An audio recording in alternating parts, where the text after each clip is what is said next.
Good afternoon. This is Brian Shannon from Alpha Trends Blogspot. Today is Friday, the 2nd of February, 2007, and the markets wrapped up another bullish week here.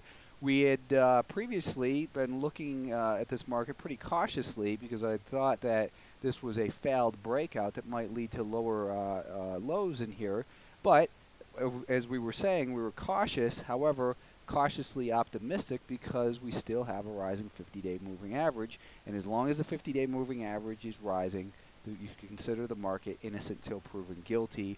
And once again, the bears were proven why that's the case once again this week, as the S&P 500 broke out to new highs and closed right pretty much near the highs for the week. If we look at the weekly chart, you can see another fresh candle higher here, and it just continues to march forward and run over anyone getting in its way. That breakout, if you remember, did occur. We were looking at it above this level here at 142.75, and it's just been a straight runaway since then. And right now, if you're looking for an opportunity to get short, you're still early. We don't have any signs of distribution yet in this on this 10-minute time frame. I think that our best support's probably down near this 144 level because it had been this prior level of resistance, and then we had tested it as support right here on Thursday. So the S&Ps continue to act great. The Nasdaq isn't quite as bullish, but it's still in a, well, more in a neutral type of environment here. So there's really no advantage here in the Nasdaq 100 as far as looking for directional bias, because we've got, again, all these moving averages crossing back and forth, representing indecision. We do still have an advancing 50-day moving average, so I still kind of give it the benefit of the doubt, and I think that a surprise would probably come to the upside at this point.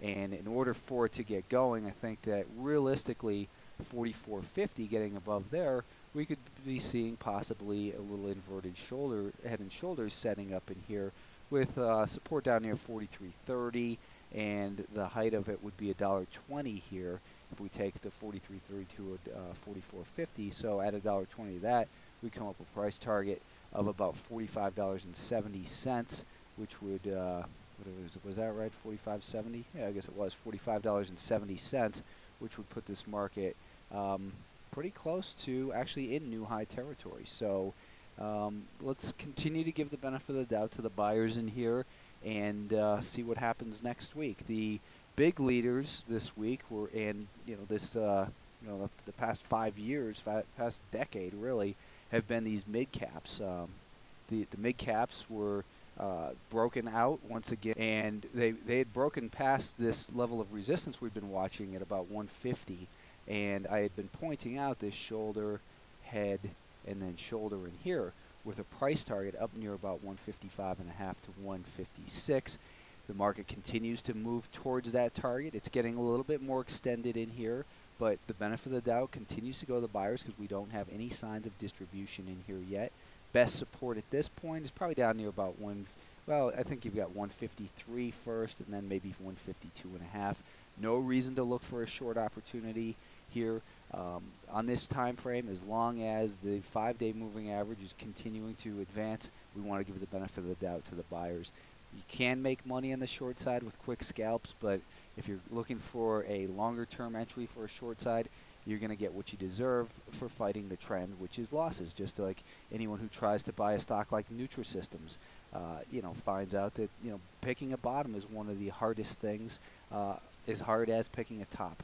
The semiconductors have been coming back together a little bit more strongly than I had anticipated. We do still have a declining 50-day moving average, but they added some gains in there today. But I still am going to repeat myself and say it's nothing to get excited about because we still continue to trade within this range, and there's no real advantage to trading the semiconductors. Let's take a look at the stocks we've been involved in. First of all, we had gotten involved in ADSK. I'm dyslexic here today, I guess.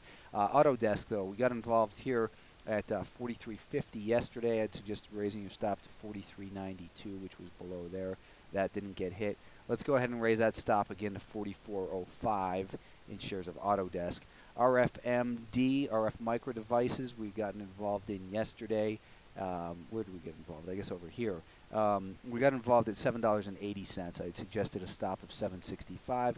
let's put that stop now at break even on RFMD. FII, and this was another company that reported better than expected earnings. I think I set the stop a little bit too tight in here, but we got involved at 35.50, I believe, right about here, yesterday morning. And then I'd suggested raising your stop to $35.38.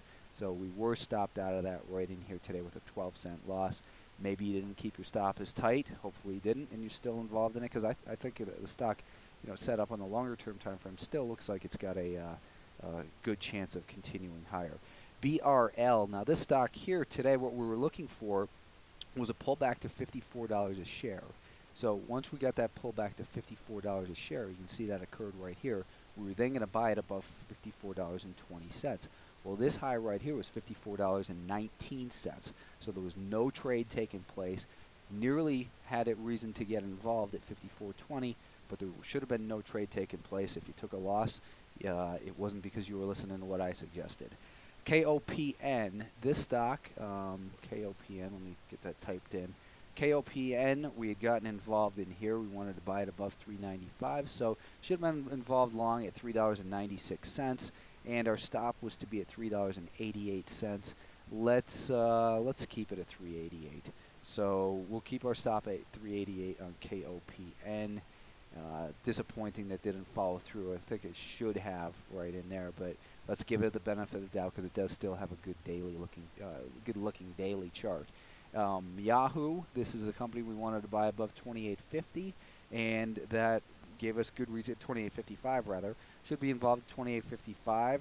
Let's go ahead and raise our stop to $28.58 right now. That way, if we do get stopped out, we won't take a loss. But I think Yahoo continues to set up pretty good in here. So hopefully you can continue to hold that one. Adobe, our one short sale, the one that I said, hey, listen, there's low probability here because we're in a bull market.